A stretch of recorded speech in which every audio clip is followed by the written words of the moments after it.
All right, you wily outlaw jewelry fanatics out there. Benny Boom back in the spot, guys. Welcome back to Boom Jewelry Designs Jewelry Adventures. Thank you so much for all the people out there subscribing to the channel, buying me coffees, just giving back and offering their appreciation for the channel and the adventures and tutorials and processes that we do here.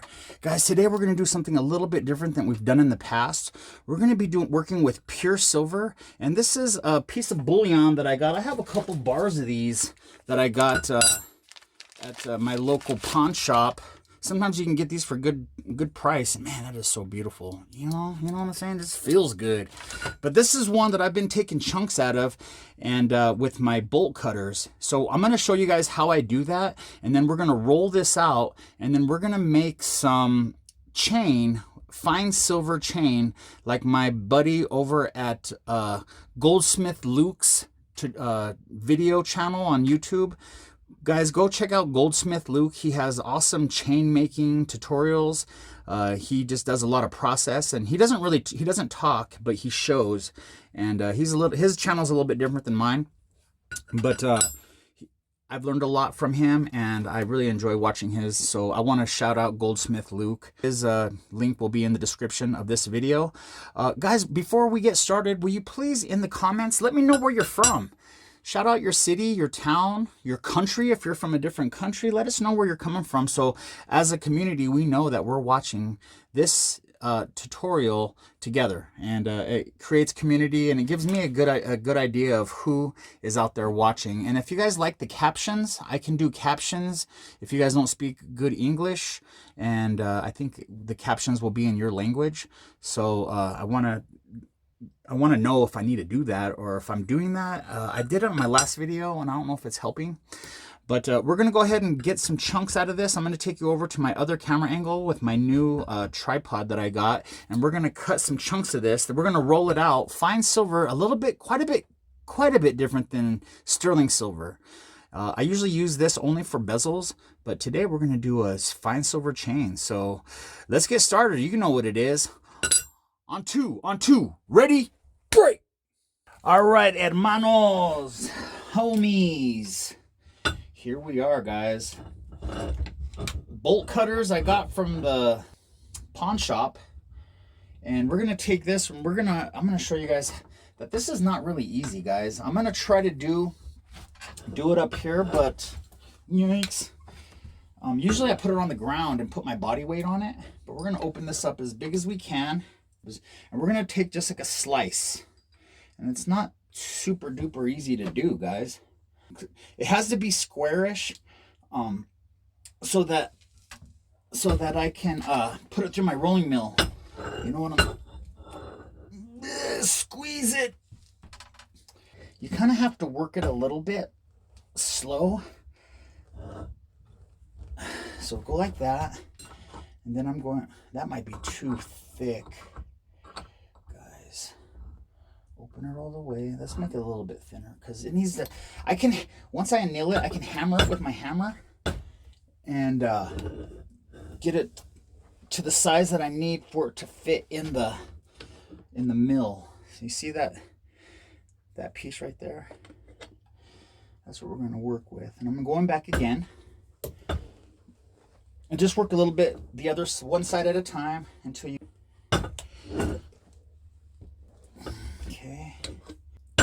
Then I'm going to grab my big old hammer here that I got at the yard sale for 50 cents. You know, you got to keep the price tag on it when you're from Main Streets out here trying to show everybody what a great deal we got. Here, let's get it right here, because I want you guys to see this break off. Yikes. There we go, Johnny. And let's take a quick look at this. This is the piece, and I'm going to put this on my little piece of railroad track and smash it into a square, something like this, but a bigger version. This is sterling silver. This is a piece that I'm rolling out of sterling silver, but I'm going to smash this into a square and we're gonna get ready to put this through the roller. And I'll take you on that process with me, because you guys are gonna watch me make this chain. All right, Juanitosville, don't laugh at me, but I've already damaged this block pretty good. I call it art. So I'm gonna try to just keep on this block, and I'm gonna see if I can damage this now. But this is how I do it, guys. I just kind of be careful with your fingers.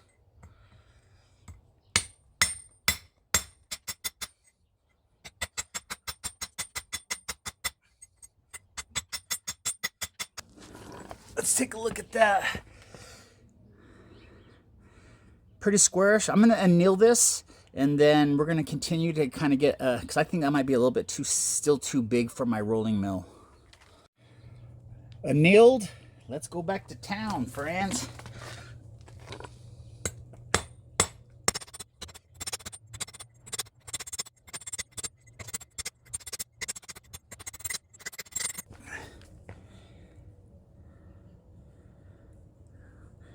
Pretty robust. Let's see if we can fit that through the roller. We rolling. All right, guys, this is it. I did a couple passes just to make sure that it was gonna fit, and it is. So let's speed up this process and just watch this grow. I'll stop it when it's time to anneal. We'll see how far we can get. Yes, I have a squeaky handle. Let's put some good old-fashioned 3-to-1 oil on there. Put some 3-to-1 in there.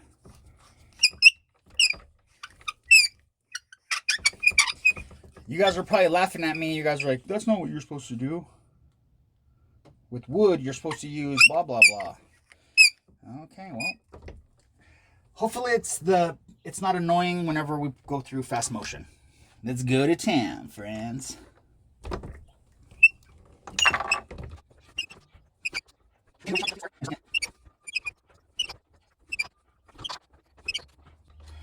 Let's take a gander. So you can see the lines. We're trying to keep it square. We're changing the rotation of it, the orientation of it, so that we're slowly getting to that square. And this will disappear soon.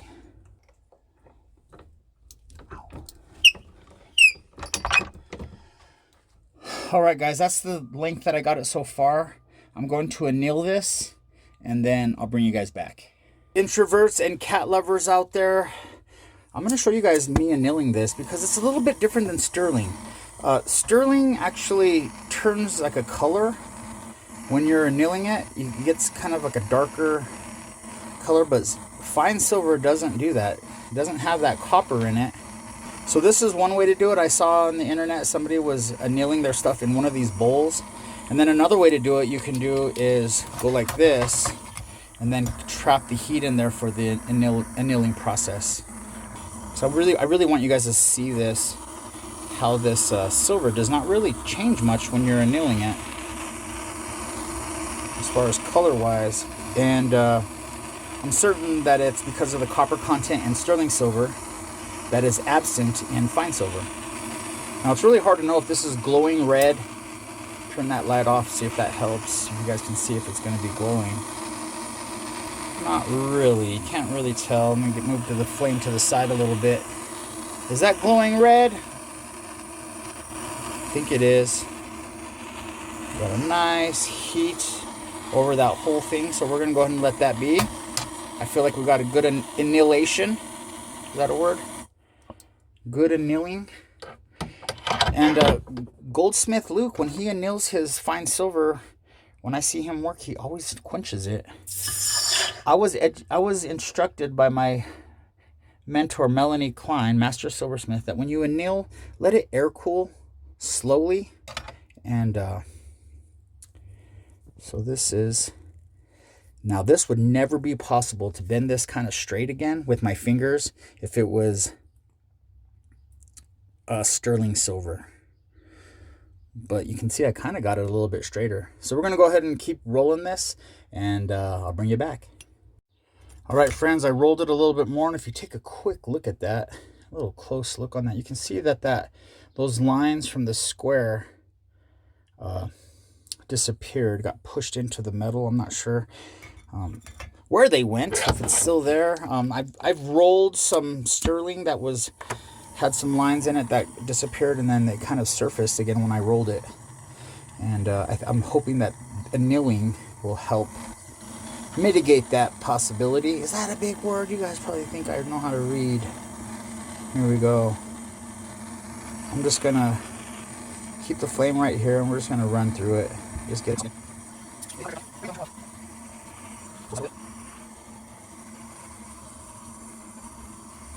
We're gonna believe in that.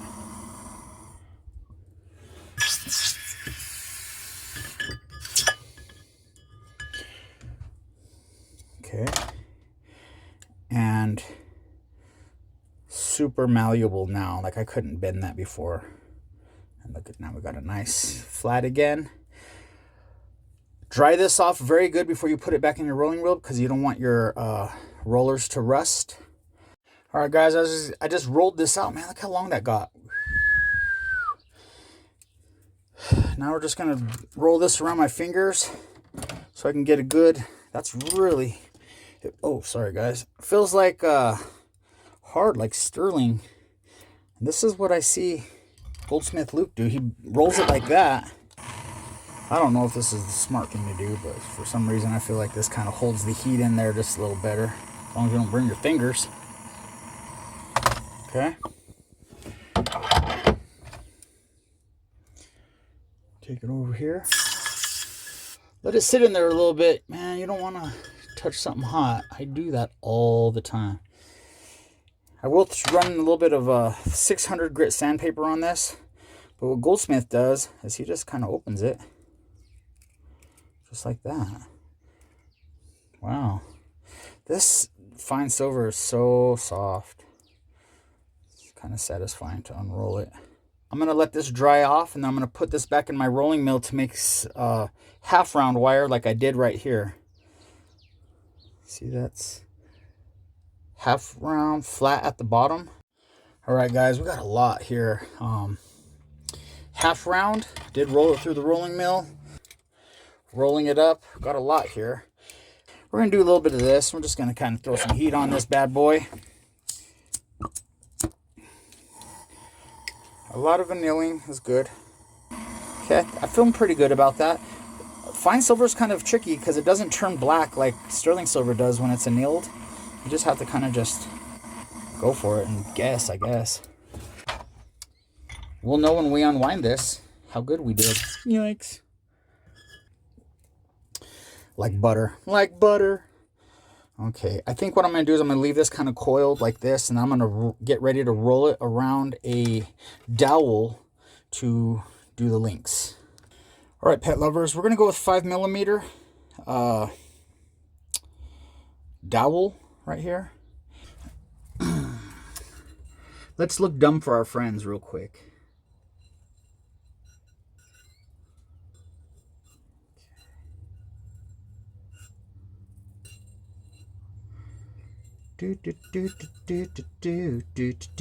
Once we get started, it should be easier, but this is a little awkward. Let's go like this.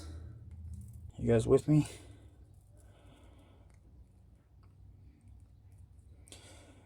Oh, I didn't sand. Let's clean a little bit. Let's clean what we... Man, what should I do? What should I do? Okay, before I get too crazy with this, I'm going to unroll this, and I am going to just run some sandpaper along this. I don't know if this is smart or not smart, or if I should use... This is 600.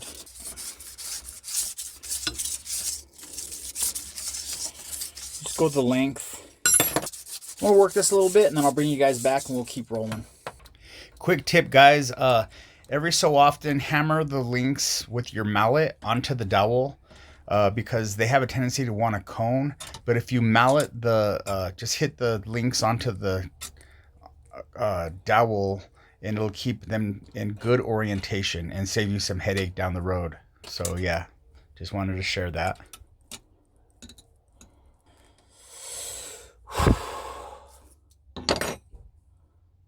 Nice. So if you were you, would you use your shears and cut down the line here, or would you use a saw? I think I'm going to use a saw. But if you would use, put in the comments if you can cut this coil with shears, and if so, how would you, because you know the shears kind of pinch, but I know there's probably some high-end shears that don't pinch, maybe like a flush cutter, but even a flush cutter pinches on one side or has a little slope, you know what I'm saying? Because I could just go with my flush cutters, but then I have to file each. I don't know. Would you guys use a saw or flush cutters or shears like this and go? In the comments, please put your expertise, your knowledge, your opinions, even your opinions. You don't have to know what you're talking about. You're not on this channel, friends.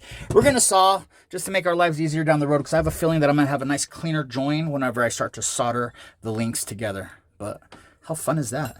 We'll do this, but we'll save this for later in case this is enough. All right, friends, we're going to use these blades right here to make our dreams come true.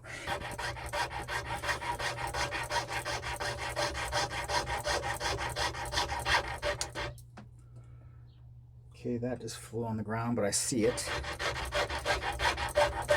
This is maybe a dumb idea.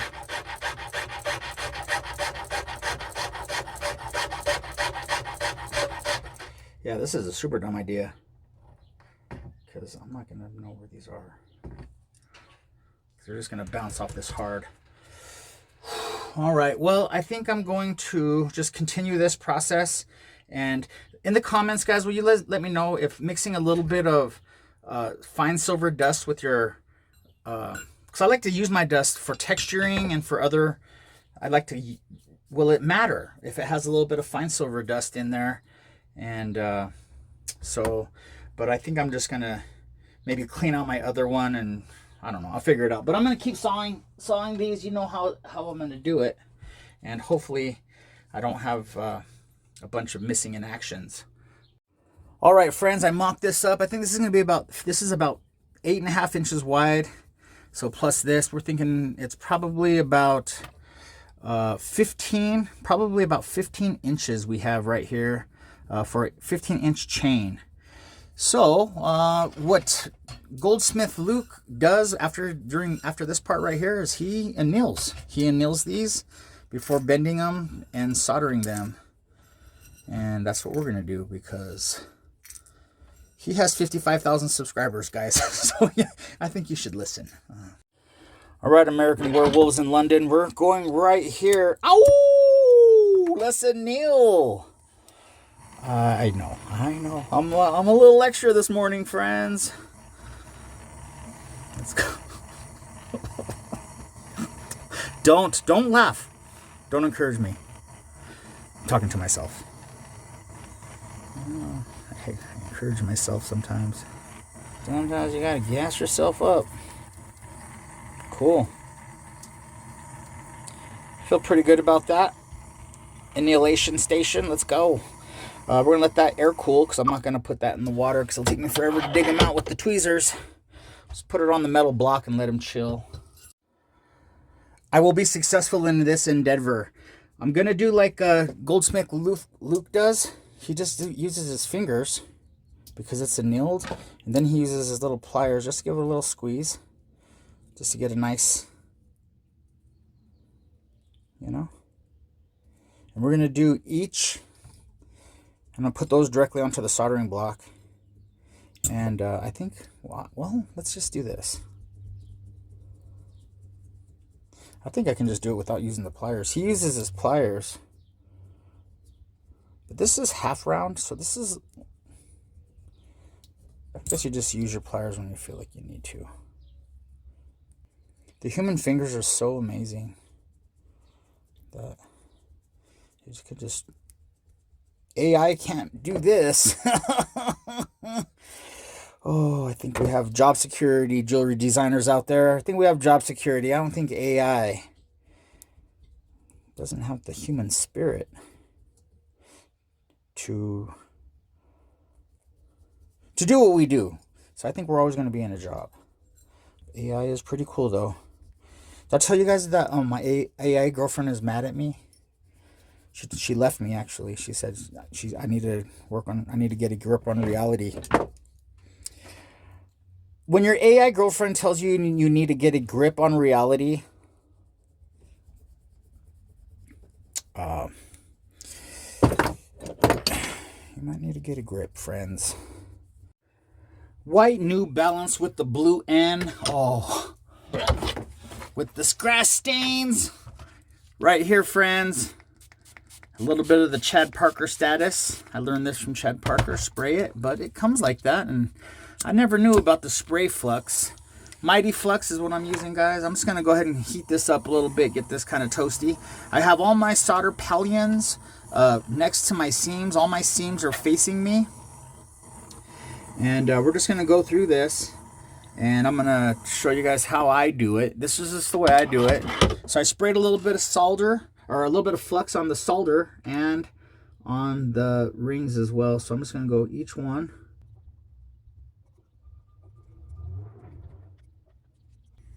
All right, Johnny Knoxville and the Funky Bunch, we're going right here. Right here, guys, I'm going to have all the solders facing my arm that's holding all the solders are facing my arm that's holding the torch. And I'm going to use my pinchers one at a time to kind of give it a little squeeze. As soon as that solder runs, just give it a little squeeze and move it out of the way.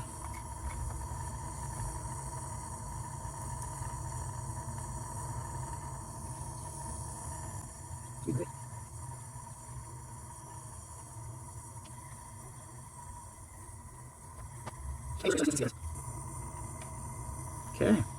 Every time I pinched it to pick it up and move it, it kind of closed that gap just a little bit, that join. So that's kind of what I was looking for. I'm going to let these kind of chill out a little bit. And then we're going to start putting some links together. I have a bunch of links here that are open still.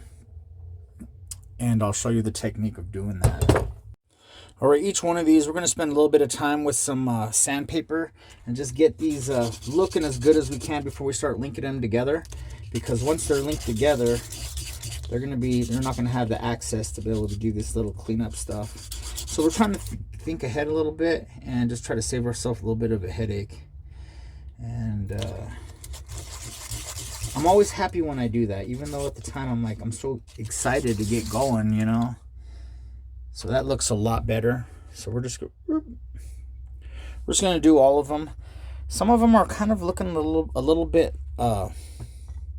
smaller on one end, the other. I don't know if it's just the slope or the light. The light that makes it look like it's kind of, I don't know. All right, we're back in action, guys, and I got these kind of cleaned up. These are the ones that I soldered, and I have the ones that are open right here. So what I've learned in my investigatory process of jewelry making is you do a solid one, two solid ones that are already soldered in Europe for my European friends out there. Then we close that and just give it a little squeeze. Make sure you're feeling good about it. And that's that. And now you just get another open one.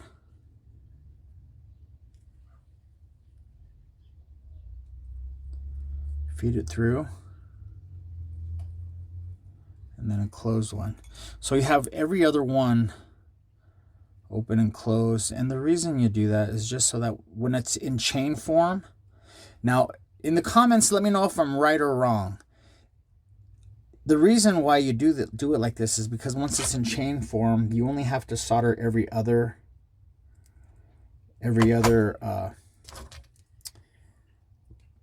link. And I think that makes it just easier, less of a headache down the road. So you're not soldering two things right next to each other. Now I see Goldsmith Luke put them all together and then solder. So it's possible. You just have to have skills. And Goldsmith Luke has 55,000 subscribers. So I think people are feeling what he's picking up what he's putting down. Thank you for all my subscribers, guys. I really appreciate you guys out there in Juanitosville, watching the jewelry adventures, learning together, getting better together. Okay, now I'm going to close this one. And the cool thing about this fine silver is it's so malleable, man. I don't know if I should use a... Let's give it a little squeeze. Look at it. Once you get it like you want it, it'll stay that way as long as you're not really putting any torque on it. I'm just really trying to sure it up so I'm in the best possibility, the best position for success down the road. So we're going to go with another one. And this is basically just it, dudes. I'm going to keep doing this.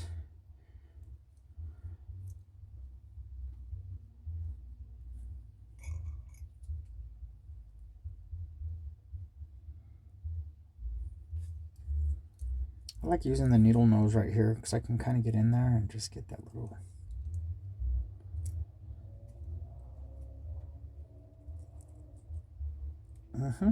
Feeling pretty good about that. There we go.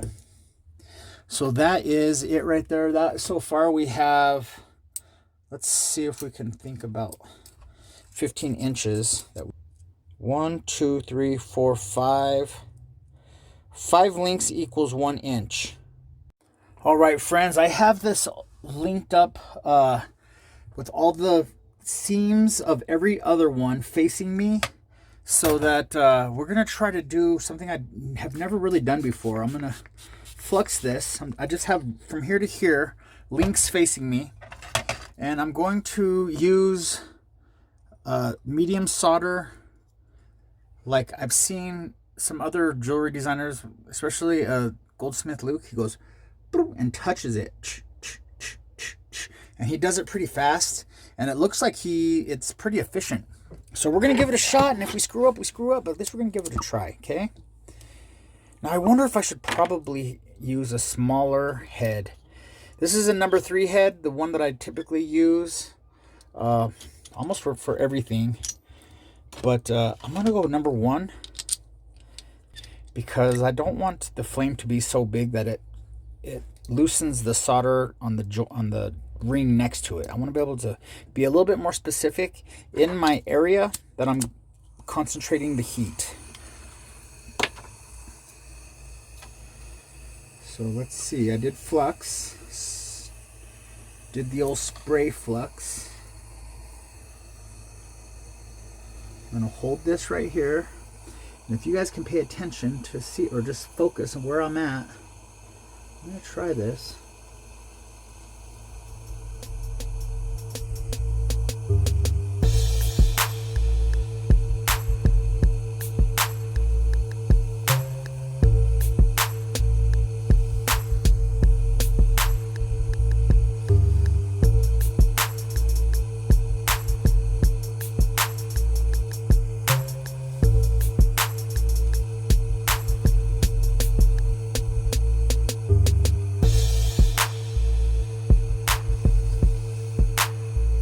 You guys can see that. Ooh, yikes.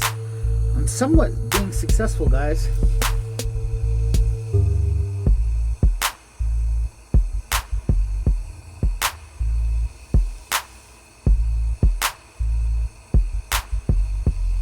Whew, a little bit too much on that one.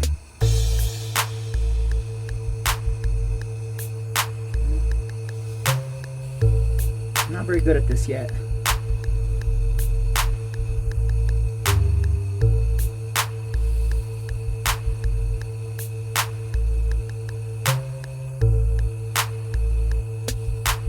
Last one. Okay, guys. Let's just take a look.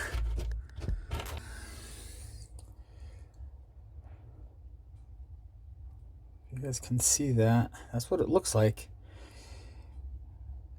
And I think that's what it's supposed to look. I mean, some of these I got just a little tiny bit of solder in there, and some of them I feel like I got too much, and some of them I felt like I might have not got enough.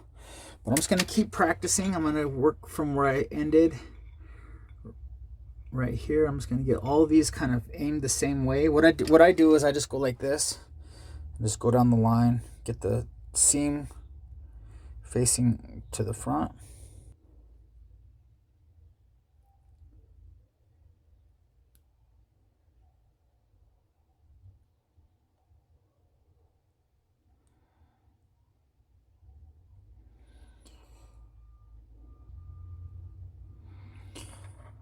Okay, this is about as much as I can fit on my block at one time, so I'm just going to let this be just like this. Let's try round 2. You guys with me? Get everything toasty. Let's concentrate.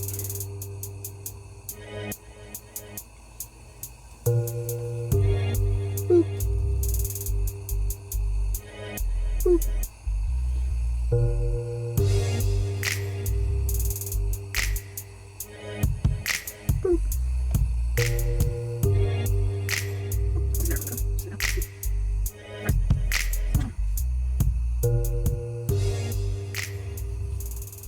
Okay guys, that's pretty much it. I'm gonna just finish that. I'm gonna fix this one around facing me and then continue with the rest of this, but I wanted to show you that just so you guys had an idea of how I'm gonna try to do this, because I really want to improve my skills and try stuff I've never tried before. And typically my old way, I probably would just try to see if I could put a Bullion on that. But you know, always leaning toward moving forward, looking for something new. Okay, amigos, here we are, man, right here. This is the chain. Let's take a quick look at that. I did a little bit of 600 sand on it. I put it through the yellow 3M wheel. What do they call that? Silicone, yellow silicone wheel. And then I went to the blue silicone wheel. I'm gonna tumble this probably on my electro until I'm into my magnetic tumbler to get inside there. But you can see this is a cool chain. It is about 16 inches. Let's see, 12 plus, I'm measuring it off camera, 12 plus 4.5, so it's about 16.5 inches. The clasp on this could be one of those S clasps. It could be a safety clasp like I do in this video right here. It could be I guess you could do a box clasp on this, a little box clasp. You could do a toggle clasp. It's really up to you what you would like to do, friends. But really, that's really for a different video. I think this is just this. I think we learned a couple things. We learned how to use our long soldering strip to solder by touching. I don't know what that's called. In the comments, if you know what that kind of soldering is called. I don't think it's sweat soldering. Not pick soldering, because that requires a pick. Whatever that's called. What is that called in the comments? Soldering, whenever you get the piece of solder like this and you go boop and just touch it. What is that technique called? Chains, they're kind of monotonous, but they're pretty fun too. Takes a little bit of patience, but if you just stick with it, you can make your dreams come true and make it happen, guys. Thank you so much for being on this adventure, and we're going to keep leaning toward moving forward, not just hanging on like a hubcap in the fast lane, but sometimes we have to, because that's all we got. We got to hold on out here in these mean streets, friends. Please stay safe out there. Hug your loved ones. Hit subscribe if this had any value to you. If you're not already subscribed, we're going to keep doing jewelry adventures. I think I could do better. I think fine silver is really easy to work with and a lot of fun. And I think in this form, I think it's going to be pretty strong, even though they say don't use fine silver on jewelry because it's not the strongest. But I think in a chain form, I think this is going to work. Keep making your dreams come true, and I'll see you guys next time. You know who it is. It's Benny. You know what it is. It's Boom Jewelry Designs, Jewelry Adventures, and you know that it's time for me to be out of here. So I'm out. See you later. Peace.